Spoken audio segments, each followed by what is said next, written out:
I don't need to watch to know where the woman has decided to hide. It's always one of 3 places, and out of those 3, it's usually one specific spot. It's all so predictable.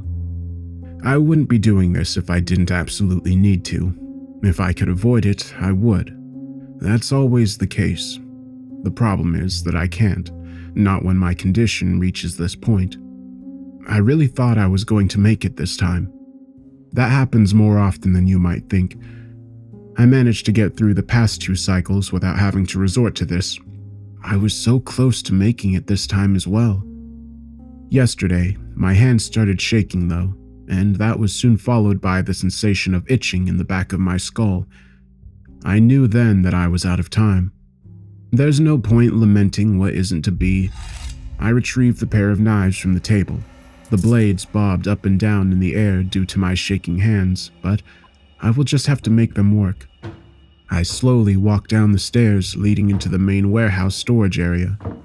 This would not be my choice of hunting grounds. Much of the space is taken up by crates and storage containers, and all the doors and windows are chained shut. It creates a claustrophobic environment that offers no chance for escape, which in turn takes away any potential thrill and makes for a tedious experience.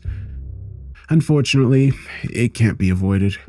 I can't take any unnecessary risks, even if that means everything has become repetitive and dull.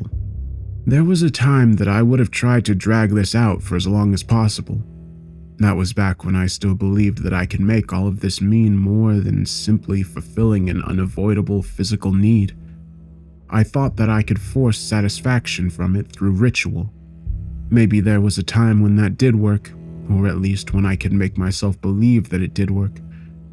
Now, though, there's no point. I just want it to be over with. I make my way over to the large stack of crates with the opening between the bottom ones. This is where the majority of people choose to hide once they realize the escape isn't an option. If she isn't here, I'll move on to the storage container with the broken door, and from there, the small office near the large metal doors. Those are the only 3 places in the warehouse where hiding makes sense, so inevitably, one of them is chosen. It's all so predictable.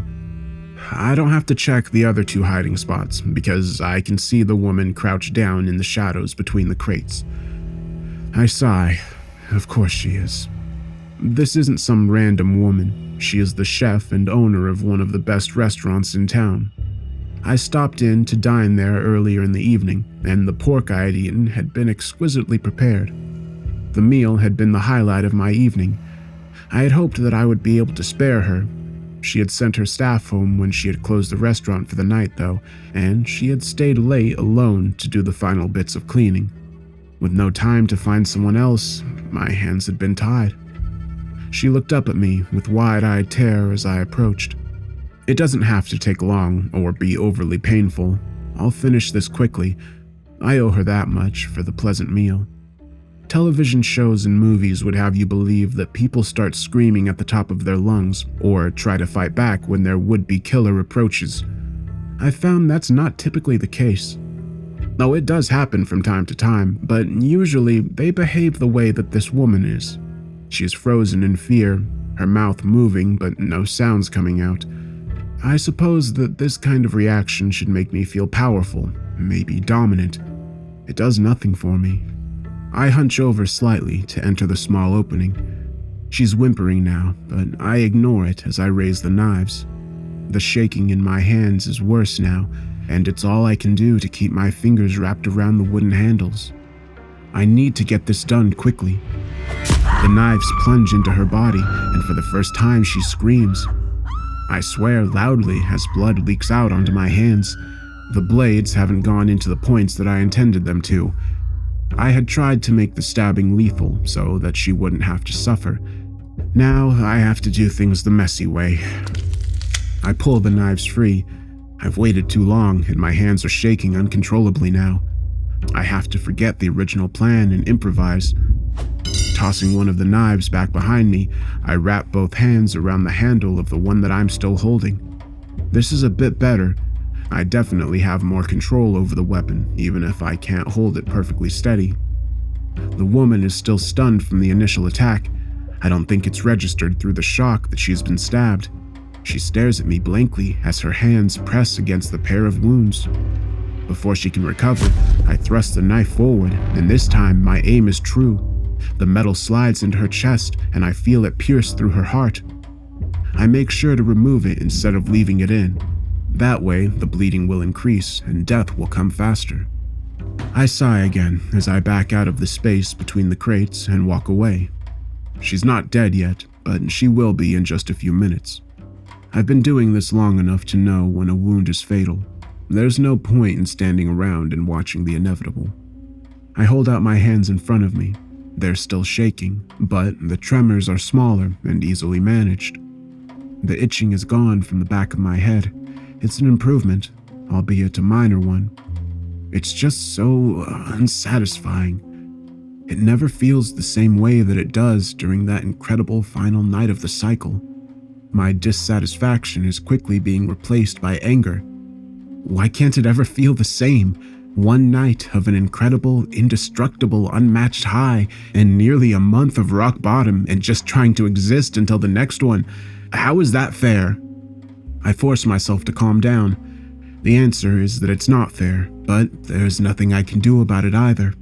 Besides, the end of the cycle is almost here. I just have to make it until tomorrow night. The smart thing to do would be to clean up the mess that I had just made and go back home and get some rest. I know from experience that I won't be able to sleep though, and I'm not in the right headspace to make sure that I take care of any crime scene properly. Both those things will just have to wait. Pulling a set of keys out of my pocket, I removed the locks from one of the doors and pulled the chains free. I tossed them off to the side in a small pile and go outside. The cold winter wind immediately assaults me, and I grip my teeth as I wish that I hadn't left my coat inside. Before I leave, I go around the side of the warehouse until I reach a spigot. I turn the valve, and freezing water starts pouring out of it. As quickly as I can, I wash the blood off of my hands and dry them on the legs of my jeans. I let the water run long enough to allow the ichor to flow into a nearby storm drain, then close the valve once again. A light drizzle begins to fall as I walk towards town. The warehouse that I use is located at an old dockyard that hasn't been in service for years. I don't own it, and the various cargo items inside aren't mine, but somewhere along the way, the actual owner stopped caring about it and left it to rot. I look around at the other buildings that I'm walking past. They're all in various states of decay. I often wonder what happened here to make so many people walk away at the same time and leave so much merchandise behind. Having such a large area to myself, especially one that includes more contained sections throughout the site, has been extremely useful. No one is in the area to hear any noises from either myself or my guests, and there's no security that might accidentally stumble onto my activities. It's basically the perfect environment. I grit my teeth. Except it isn't perfect, is it? If it was, maybe I wouldn't feel so hollow when I treat my condition. Maybe I need a challenge, and this place is making everything all too easy. I shake my head firmly. That isn't it. I know that it isn't. The abandoned dockyard gives me safety when I otherwise wouldn't have it. I'm just irritable and lashing out. Another wonderful side effect of my condition. My car is parked at the edge of the dockyard. I ignore it and continue on foot. I've found that the best way to prolong the effects of the treatment is to remain active. The physical activity helps to distract from the return of my symptoms, at least for a short while. I check my watch. About 20 hours left. Damn. The road leading away from the docks is empty. That's no surprise, as there's nothing else out this way. There's no reason for anyone else but myself to be here. I walk down the middle of the road instead of off to one side. In a very real sense, this is my own personal domain. I walk for over 2 miles before I reach an intersection. I continue forward without so much as a glance to either side.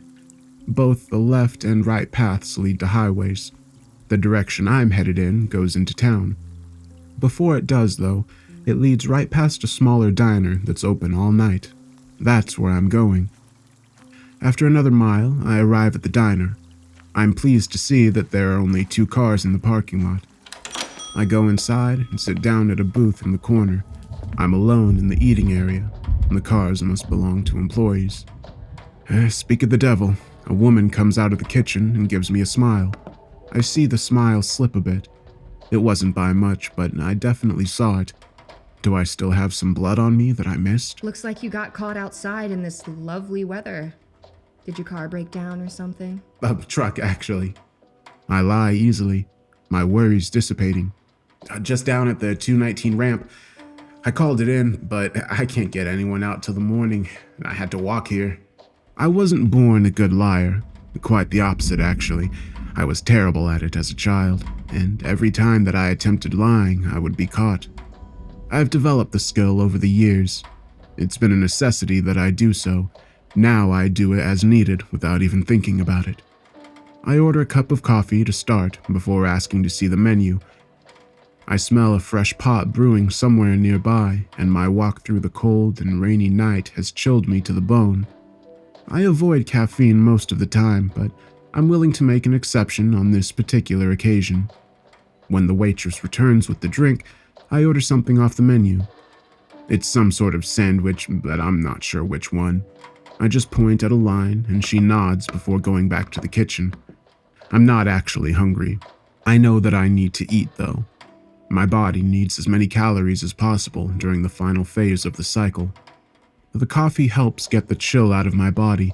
That, combined with time having passed since the kill, makes me feel more like myself than I have in days. It won't last. It never does. But for the moment, I don't want to focus on that. I sit in the uncomfortable booth for a little over an hour, slowly eating my rather mediocre chicken sandwich and drinking progressively worse cups of coffee. Eventually, it's time for me to go. The diner is only a few miles from the dockyard, and I don't want to leave too much of an impression on the waitress just in case something happens down the line. The waitress brings me the check, and as she does, she offers to give me a ride back to my non-existent truck. I give her a smile and politely decline, telling her that I've been stuck inside all day and it feels good to be able to walk around and stretch. She glances out at the still falling rain and asks if I'm sure. I assure her that I am. As she's walking back towards the kitchen, I feel the familiar itching in the back of my head. No, this is too soon. I've never had the itching come back just hours after making a kill. It's always a few days at the very least before I start to notice it. I sit still in the booth, the pin-like pricks working their way up and down my skull. Something is very wrong. Usually the itching starts out so faintly that it's barely noticeable. Over the course of 2 or 3 days, it gradually increases in intensity until it's so strong that it pushes me to the point of insanity. That isn't happening now. The sensation is already intense, and I can feel it growing steadily as each second ticks by. I don't understand. This doesn't make any sense. Did I do something wrong? Change something about the kill? I shake my head. That doesn't make sense. There's no ritual or anything like that. Make the kill, satisfy the need. That's all there is to it. It's not goddamn rocket science. Calm down. Breathe. Maybe there was something different about the woman that I had chosen. All that had mattered before was the killing, but I guess that it's possible. There's no way to know for sure. Focus, just focus. None of this matters. What matters is what I do now. There's no way that I'm going to make it until the end of the day. I look at the clock hanging on the wall. The sun won't even be up for another hour. At the rate it's going, the itching will reach its peak soon. When that happens, the pain will begin. It will feel like spikes being hammered into every inch of my body. I'll be so blinded by the agony that I will no longer be capable of rational thought.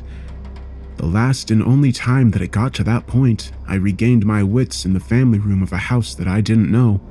The remains of 3 people, torn apart and barely recognizable as being human, surrounded me. Every inch of me was covered in hot blood. All my symptoms were gone, but I had no idea what had happened and where I was. It had solved one problem and created a multitude of others. I can't risk that sort of thing happening again. There's an odd thumping noise. I dismiss it as a noise coming from the diner's ancient-looking heating ducts. It continues, however, and it doesn't seem to be coming from above me. I look down and find that my hands are shaking so violently that they're banging against the top of the table. I stare at them for a long moment. I hadn't even noticed that they were trembling. I wrap my fingers around the edge of the table and grip it as tightly as I can in an effort to stop them. I've come to a decision. I don't know when I started working my way towards one, or how I had arrived at this particular conclusion, but I know what needs to be done. Taking my wallet out of my back pocket, I pull a few bills out and place them on top of the check the waitress had left me. I know that she's watching me through the small window that looks out from the kitchen into the dining area. After all, I'm the only customer, and I'm not going to be ordering anything else, and she's already earned whatever tip that I decide to leave. At this point, she'll just want me gone so that I'm out of her hair and she can get back to doing nothing. I allow myself a small, imperceivable smile as she immediately comes out of the kitchen. Some people are just too easy to read. I don't have a plan. It doesn't matter, I don't need one. I've taken so many lives over the years that it's instinctive at this point. She reaches the table and puts her hand out to pick up the check and the money. As she does so, my arm lashes out like a snake and my fingers dig into her brown hair. Before she can react, I'm slamming her face into the edge of the table. Her scream is silenced almost as soon as it begins. She slides to the tile floor, unconscious. I know that she's not dead. Instead of tending to that, I slide out of the booth and immediately head towards the kitchen. The waitress isn't going anywhere, and even if she wakes up, she won't be in any condition to leave or present a threat to me. There's one more person in the diner, though, and I can't take the chance that they heard her short cry. The door to the kitchen begins to open just before I reach it. I grab a steak knife out of the basket of silverware behind the counter before kicking the door back towards the person emerging from the other side. There's a loud grunt as it smashes hard into someone. Pressing my momentary advantage, I throw open the door and thrust the blade at the large man standing behind it. The knife isn't nearly as sharp as the ones I keep at the dockyard, and the slightly serrated blade is designed for cutting rather than stabbing. I wasn't expecting the person to be quite so tall either. The knife digs into his flesh, but it's not much more than a flesh wound. Ducking my shoulder, I ram it into his chest to knock the wind out of him. He really is big. He's got at least 6 inches and 50 pounds on me. This is the danger of not planning things out before killing. I find myself in situations like this where I can't fully control what's happening. At the end of the cycle, this wouldn't matter, but until then, these kinds of risks are extremely dangerous. He's temporarily winded now, though, and he's been wounded. Judging from the expression on his face, he's also unsure of what's happening. I can work with that. I take a quick glance around me, and my eyes fall on the skillet on the stove to my right. Its contents are sizzling from the heat underneath it. I pick it up by the handle and swing it like a tennis racket at the man's head. It impacts hard with his forehead. There's a sickening crunch of bone, followed by a crackling noise as the hot metal burns his flesh. His mouth opens, but he doesn't scream. Instead, he makes a gurgling sound as bloody foam spills over his lower lip. Thick red fluid also starts to drip from his ears and the corner of his eyes. The skillet makes a sucking sound as I pull it free from his face. It tears skin off as I do it. It sticks to the pan like burned leather. I swing the skillet for a second time, and he immediately slumps over onto his side. His right eye has come free from its socket, and it lays across the bridge of his nose with the optic nerve trailing back into the gap. He's almost done. I have to give him credit for surviving the 2 blows with the skillet, even if he did so with quite a bit of brain damage. I allow the skillet to fall to the floor as I step over the man to reach a microwave sitting on the shelf. Unplugging it from the wall, I carry it over to him and take one last look at him as he twitches and convulses. I raise the heavy appliance over my head before bringing it down as hard as I can. His damaged skull provides little resistance and his body goes still. There's a sound from out in the dining area. I hurry out through the kitchen door, worried that a customer has walked into my killing zone. Instead, I find the waitress struggling to get up. She's leaning up against the side of the booth seat, the salt shaker she had knocked over with her hand lying shattered on the floor next to her. I get another knife from the silverware basket and cross the distance between us. She looks at me with glazed over eyes, and I doubt that she can even see me. I adjust the grip on the knife and cut her throat. Blood bursts out from the gash. The small piles of spilled salt on the ground become sticky and clumpy as it covers them. The itching has stopped. My hands are as steady as rocks. I sit down on a stool at the counter and sigh in relief. For the first time since the symptoms have started this cycle, I feel human. With the relief comes a familiar bittersweet. No matter how satisfying a kill is, it never has the same pleasure and overwhelming satisfaction that one does during the final night of the cycle. It's infuriating. It's like some higher power has decreed that I'm only allowed to be happy one night each month, twice a month every 2.5 years or so. I allow myself a minute to sulk in my anger and disappointment before I force myself to put it aside. There's a pressing matter to attend to. I've got 2 dead bodies and all the mess they've created to deal with. It won't be long before people start to arrive for breakfast. I have to figure out what I'm going to do before that happens. It doesn't take me long to realize that I've made a hell of a mistake. No matter what I do, this place is going to end up being a crime scene. Since it's only a few miles from the dockyard, the police are bound to search it. When they do, they'll find the woman that I killed earlier, likely along with evidence of previous kills as well. I don't have any choice but to abandon the dockyard and move on to somewhere else, probably another state entirely. I look up at the ceiling. Definitely another state. Fine, if that's what I have to do, it's what I have to do. Going back around the counter, I open the cash register and take the small amount of money it contains. I also go into the kitchen and take the money from the cook's wallet, as well as a set of car keys from his other pocket. It doesn't end up being much in total, but it's better than nothing. I just have to make it through the day. If I can do that, I can end the cycle tonight in a different place before continuing on my own in the morning. I just have to make it through the day. The kitchen provides me with the answer I need for covering my tracks. There is an exposed gas line that runs through the kitchen, covering my mouth. I break a section of the line before quickly making sure the pilot light in the stove is still burning. Good. I've broken a second line, not the main line. I leave the diner through the front door. There's still no one in the parking lot, and there isn't any traffic on the road either. I try the key that I took from the cook in the small white car first, but it doesn't fit the lock. It slides easily into the driver's side door of the red pickup though, so I get in and start the engine. The rain has stopped, and the first hints of the rising sun can be seen in the distance as I turn onto the road and head away from town. After less than a minute of driving, I see what appears to be the light of a second sunrise in the rearview mirror. I nod to myself. It won't be long before the fire at the dinner is completely out of control, if it isn't already. At the very least, it will take the authorities a couple of days to dig through the rubble and ashes. Even if they somehow manage to find enough evidence to piece together what happened, I'll be long gone before then. The only thing working against me is the truck that I'm driving. It won't take the police long to figure out that it's missing. If they do that fast enough, they'll be able to get word across the state with the make, model, and license plate number. That could lead to disaster. Luckily, I don't have to stay in this pickup for long. I drive back towards the dock, going as fast as I dare on the slick pavement. I reach my destination without incident and pull the truck up to the edge of one of the concrete docks before putting it in neutral and getting out.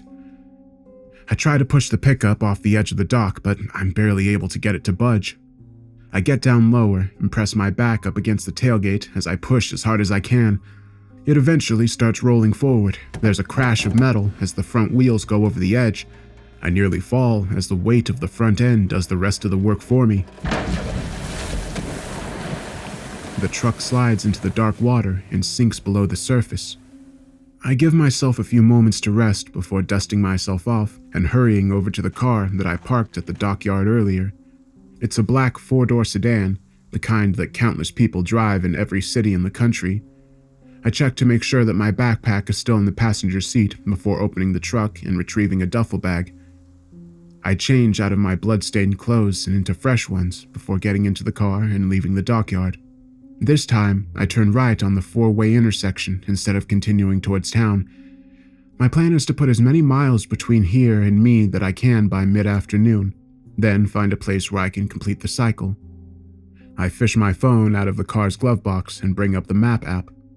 The phone is a prepaid one, of course, and I purchased it under a fake name. There are a dozen other ones in the car trunk and one in the backpack, all of which still have their packages and are listed under different names. The map confirms what I already thought. If I stay on the highway and don't make any stops, I can be out of Minnesota and into North Dakota by 9 o'clock. That should give me more than enough time to get myself oriented and figure out where I would spend the night. So that's what I do. Ignoring the fatigue that creeps in, I drive towards the state border, making sure to keep my speed at or under the limit to avoid the possibility of being pulled over. I have to resist the urge to go faster. While I know sticking to the speed limit is the smart play, I'm anxious to reach my destination.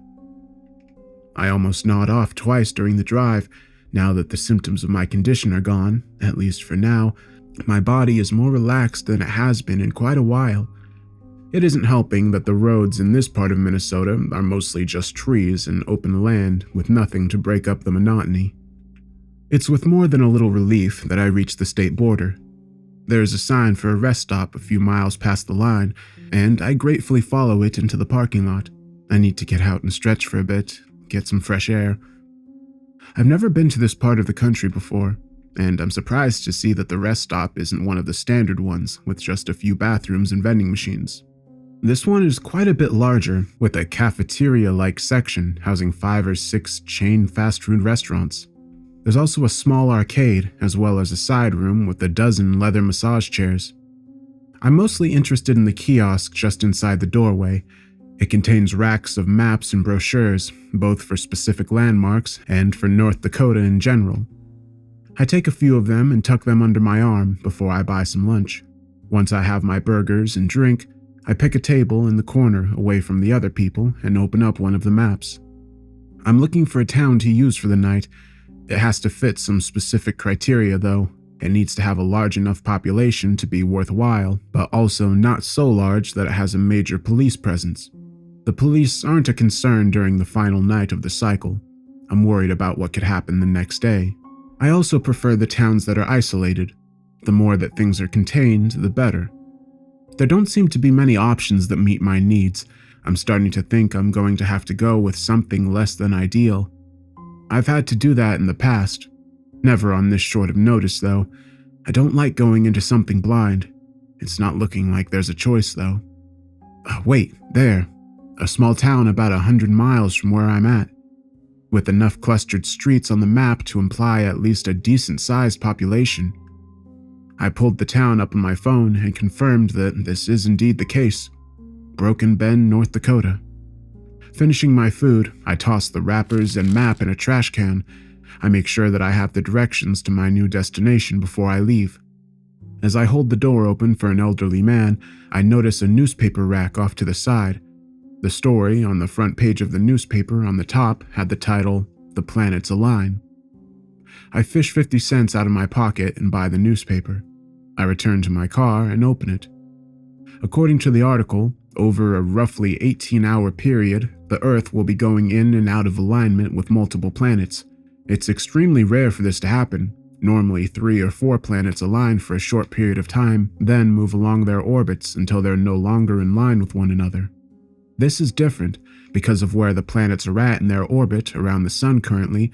The Earth has been and will be moving in and out of different alignments with different planets. 2 of these events will involve the Moon as well.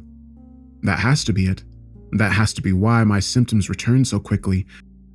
I've always known that the lunar cycle is tied in with my own.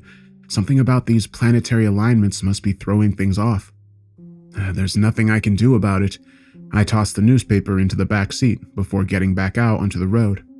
It doesn't really change anything anyway. I still need to reach Broken Bend and get myself situated before dark. The path to the town I've chosen takes me off the main highway and onto smaller state routes. The roads are in much worse condition on these, and I have to slow down to make sure that the car doesn't bottom out in some of the larger potholes. The forests are much thicker along these roads as well. The trees are taller and closer together, and their tops reach out over the road like a canopy. Even though it's the afternoon on a sunny day, I have to turn on the car's lights to see where I'm going. It's like I'm driving through a tunnel. 2 hours after I leave the rest stop, I pass a sign with the words, "Welcome to Broken Bend," painted on it. Just beyond it is a wooden bridge that spans over a river. The car bounces uncomfortably as I pass over the boards. A few minutes after leaving the bridge behind, the trees thin out and I arrive in town. I've found that most towns this size tend to look the same, and Broken Bend is no exception. The downtown area is comprised of local businesses and a couple of churches, a few government buildings, and a gas station on both sides. As I drive beyond that, I find that most of the older homes are on fairly large properties. There are also some newer-looking developments with the houses much closer together. Past the residential areas are parks and nature preserves. I smile slightly. This is perfect. I begin to make plans. There's a closed construction site just outside of downtown that I can hide my car in overnight. It's in both walking distance to the various shops and businesses, as well as at least 2 of the housing developments. I can park the car, go into town until dusk, come back to the car to get ready, and head for the housing development as night falls. I pull the car into the construction site and maneuver it around the equipment and park it behind a long trailer. I take a moment to make sure that I have everything that I'll need. It isn't much, since I'm going to be coming back to the car before nightfall. I only really need my wallet. I get out of the car and feel the cold air against my skin. My wallet and coat. I open the trunk and retrieve my heavy coat. While I do so, I also take out a large pocket knife. Typically, I don't carry a weapon with me. As strange as it sounds, it's safer that way. I don't have to worry about metal detectors, or, as has happened a few times in the past, being frisked. Besides, it's not like I really need it. I can be quite creative when it comes to figuring out ways to hurt people. This is a new town that I'm not familiar with, though. It doesn't hurt to take extra precautions. My short trip into downtown Broken Bend is uneventful. Only a few cars pass by as I walk along the side of the road, and none of the drivers pay much attention to me. I'm not in any particular hurry. At this point, I'm just looking to waste time until sundown. When I reach downtown, I slowly walk past various businesses and shops. A number of pedestrians greet me as I move down the sidewalk. I nod and smile at them in turn. These people have no idea what is coming for them tonight. That thought causes my smile to become even wider. It's been a long day, so it's a relief when I come to a bar. The painted window proclaims it as Rock Creek Tavern. I open the door and head inside. That's where I spent the next couple of hours. The food is surprisingly good, and the beer is pleasantly cold, and the patrons leave me alone. I've had worse afternoons. I'm struck by the need to go to the bathroom. As I stand up to head to the restroom, I check the time on my phone. It's just past 5. That's plenty of time to do my business, have one last beer, and start back towards the car. It's a single toilet bathroom. I lock the door before I relieve myself. Once I'm finished, I wash my hands and look at myself in the mirror. I'm feeling a bit warm. I suppose that shouldn't come as a surprise. It's been a long day, and I've been on the road for most of it. It's either from the stress or the beers. I look at myself closely in the mirror. I definitely look tired.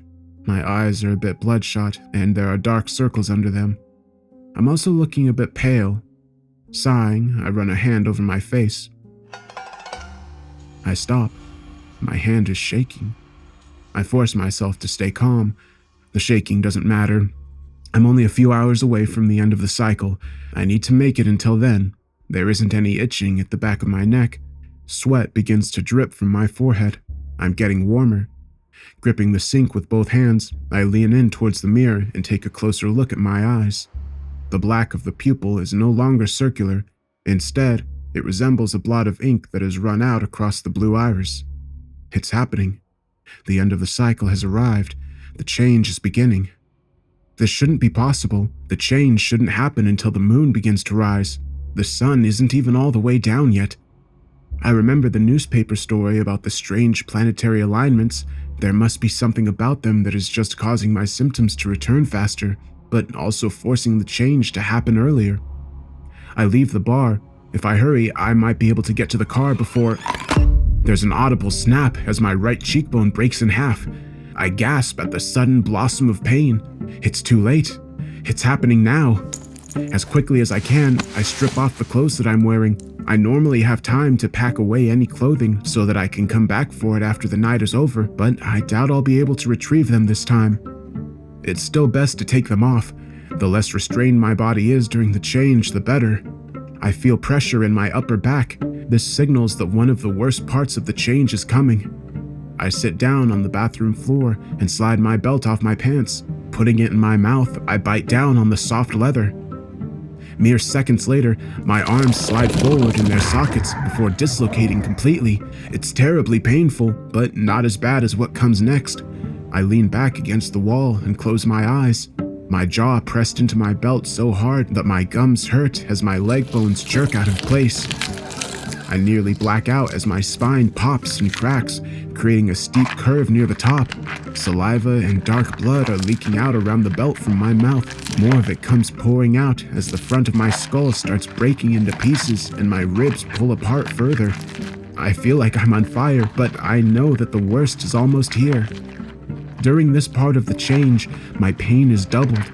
This is because I have twice the amount of nerves in my body, the ones running to my current shell and the ones attached to what's emerging.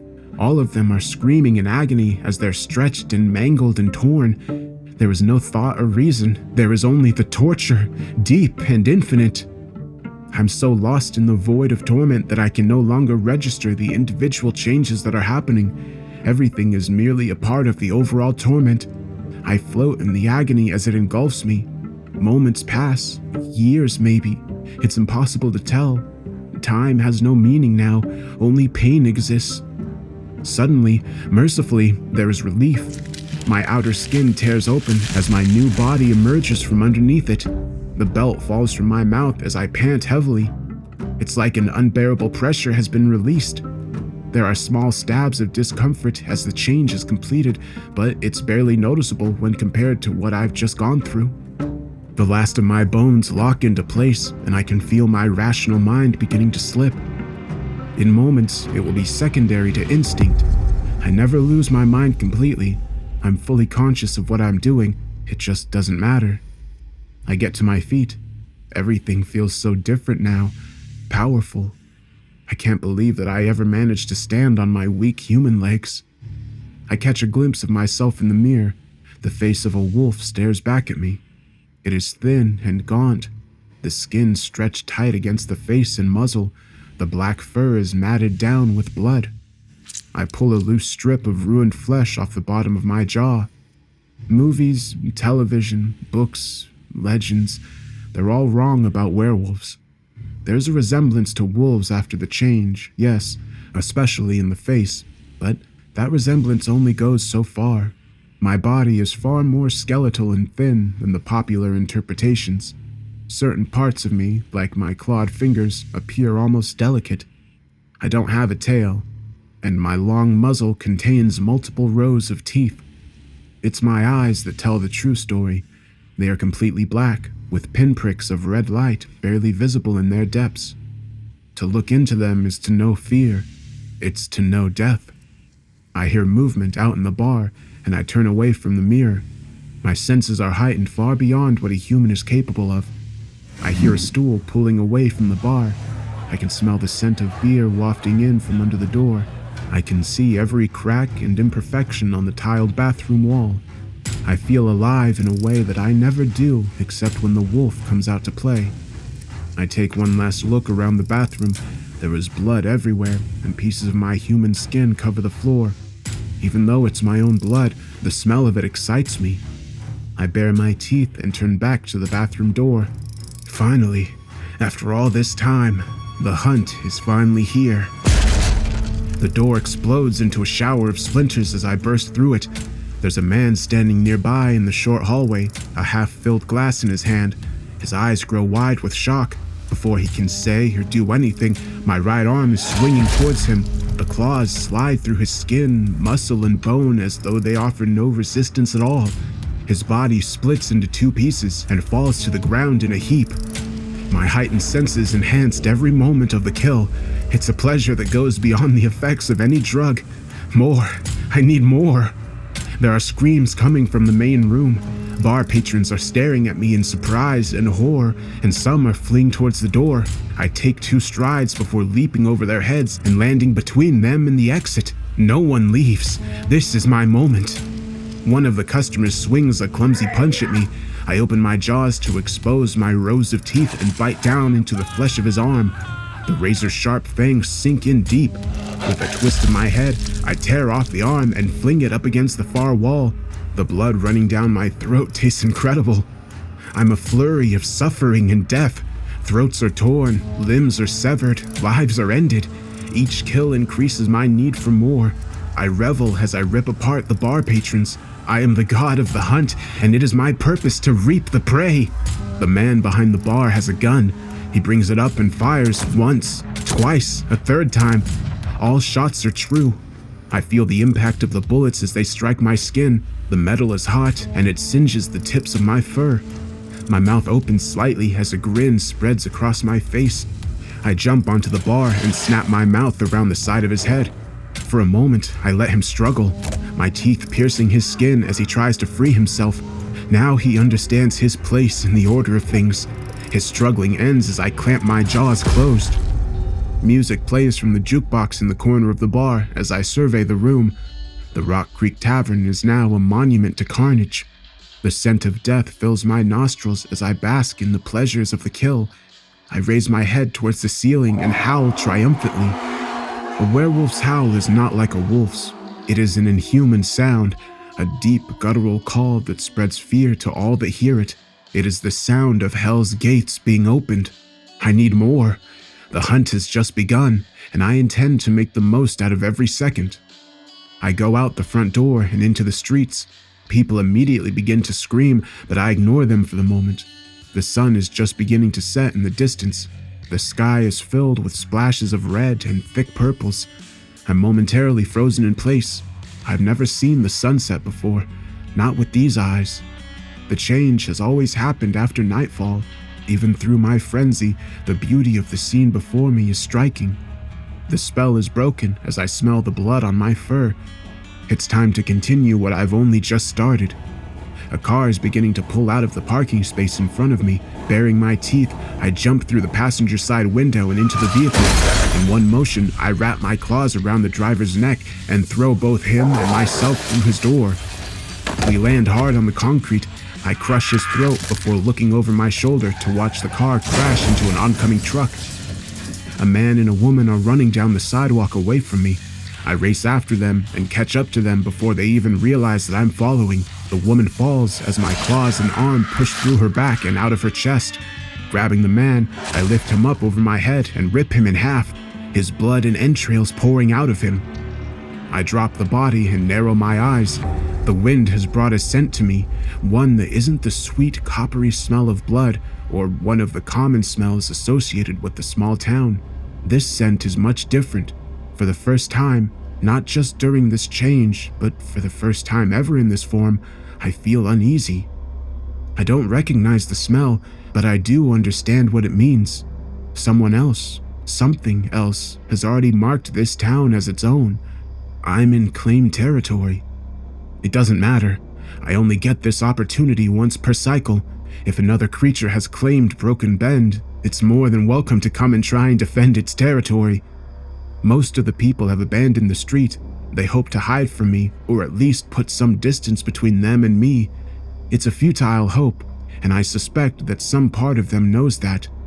I'll hunt out those in the small downtown area, then move on to the housing developments. Before the night is over, I'll slaughter as much of this town as possible. I hear sirens begin to blare from less than a mile away. It isn't often that I encounter the police while under the influence of the full moon. Normally, I make sure that I'm in less public places than this when the change takes place to avoid that. The changes to my cycle from the planetary alignment is making this night far more complicated than it usually is. I bare my teeth, unable to contain my excitement. It's been so long since my prey has tried to resist its slaughter. I've missed the thrills of this so damn much. The first of the police cars comes around the corner. I grab a nearby mailbox and tear it free from the heavy bolts attaching it to the sidewalk. With one arm, I fling it into the approaching car's windshield. It shatters the glass and smashes into the upper body of the driver. The car veers wildly to the right and crashes into the side of a store. The sun has set now, and the sky is growing darker. A second police car comes into view, its red and blue lights flashing and its siren shrieking. It stops a block away from me, and two officers get out. Using their car doors as shields, they pull their guns free from their holsters. I begin running towards them, my jaws gnashing and my claws flexing eagerly. I get about halfway before I stop. The air is full of the smell of the other creature. It's stronger now, no longer the lingering scent of something that previously passed through, but instead, the fresh odor of something approaching. I ignore the officers and inhale deeply. It's coming from upwind. Either this creature doesn't know that I'm here, or it doesn't care that it's announcing its presence to me. There's something about the scent that makes me feel unsettled. Even though I don't recognize it, it's like some primal part of me, some past memory buried in my werewolf biology knows that it means danger is near. I know that there are other unnatural beings out in the world. I've encountered a few over the years, but none of them have triggered this sort of response in me. I was the alpha predator, nothing was above me in the food chain. The hairs along my back stand up as the smells continue to grow stronger. I try to tell myself that these feelings are only a result of the unusual circumstances surrounding tonight's change. My instincts know that this isn't true. The officers begin to fire their guns. I barely notice as some of the shots strike me. I concentrate on the smell, trying to decipher what I can from it. Thoughts begin to flash through my head. No, not thoughts, more like impressions. The scent makes me think of the dark, cold waters of the deepest oceans, the still and silent darkness down far below the surface. At the same time, I am reminded of the vast night sky, of the vast emptiness between stars. The images flash through my mind quickly, like single frames of movie film in a projector. There is madness in them. Fog is starting to fill the streets. It is cool and thick, and it makes my skin feel greasy. It has come out of nowhere and is rapidly becoming too dense to see through. It smells the same as the approaching creature. The police officers have stopped shooting at me. I turn my head toward them and find that they are no longer pointing their guns at me. Instead, they are standing perfectly still, their faces blank as they each point the index finger of their left hands towards me. I've never seen anything like it before. People that have been hiding from me inside the businesses are now coming back outside. Each of them has the same blank look on their faces as the officers, and they're all pointing at me in the same way. I growl at them in warning. All of them no longer smell human, and instead reek of the scent of the fog. My instincts scream at me that I need to abandon my hunt and escape. Whatever is coming for me isn't just unnatural, it's not of this world. I shake my head in frustration. This is my night, this is my hunt, and it is my right to spill blood and feast on flesh. I hear the creature coming. It's close. If it wasn't for the fog, I would be able to see it already. It sounds... I don't know how to describe it. The closest word I can think of is wet. I look around at the gathered people as a realization comes to me. This isn't just some other creature's territory. This territory is part of the creature. I've come to a long conquered town. All the citizens are extensions of its will. My bloodlust melts away. If I remain, it will take me as well. I run, moving on all fours to get away as fast as possible. The scent of the creature rapidly fades into the distance. It's not following me, at least not at any significant speed. Its smell is still around me though, and it's closing in from both sides and in front of me. The fog is expanding outward, and more people are coming out of their shops and homes. The otherworldly creature doesn't believe that it needs to personally come for me. It thinks that it can tighten a noose around me with its followers. If I was human, I would get back in my car and drive out of town. In this form, I don't have that option. Instead, I plunge into the woods at the edge of downtown. There are people waiting for me just inside of the tree line. These aren't just standing and pointing, however. Each of them is armed, most of them with knives and the rest with various tools. They swarm towards me in a semicircle, looking to cut off my escape. I howl as I charge directly into the middle of the crowd. Their master may make me afraid, but these are just humans. With teeth and claws, I tear into their bodies. There are no screams or wails of pain. They are completely silent as they stab me with their knives before being torn apart. As the last one falls, I pause to catch my breath. The creature's scent is closer. While the people weren't able to stop me, they were successful in delaying me. I continue on. Something slams into my side hard, and I lose my footing. I strike a tree before sliding to a stop. I reach down with one clawed hand and touch where I was hit. I'm bleeding. A man steps out of the brush and into view. He is soon followed by one woman and then another. They are all holding heavy-looking rifles. Bullets don't typically hurt me, but these are large-caliber weapons and pack far more of a punch. I regain my footing and keep running. Shots are fired, but none of them manage to hit me. I'm moving slower than I was just moments earlier. The round that pierced me must have hit something important. I'm having a hard time breathing, and my right leg is slightly numb. I ignore these things and push on. I don't stop until I reach the river, marking the edge of town. Without pausing, I plunge into the water. It is freezing, and the cold causes my wound to hurt more. More gunshots sound from around me. I hear some of them slap the water, but nothing comes close to me. I reach the other side of the river and pull myself up on the bank. I hurry into the cover of the nearby trees before stopping to look back the way I've come. There's no sign of either the townsfolk or the fog, and I can no longer smell the creature's scent in the air. I've made it out of its territory.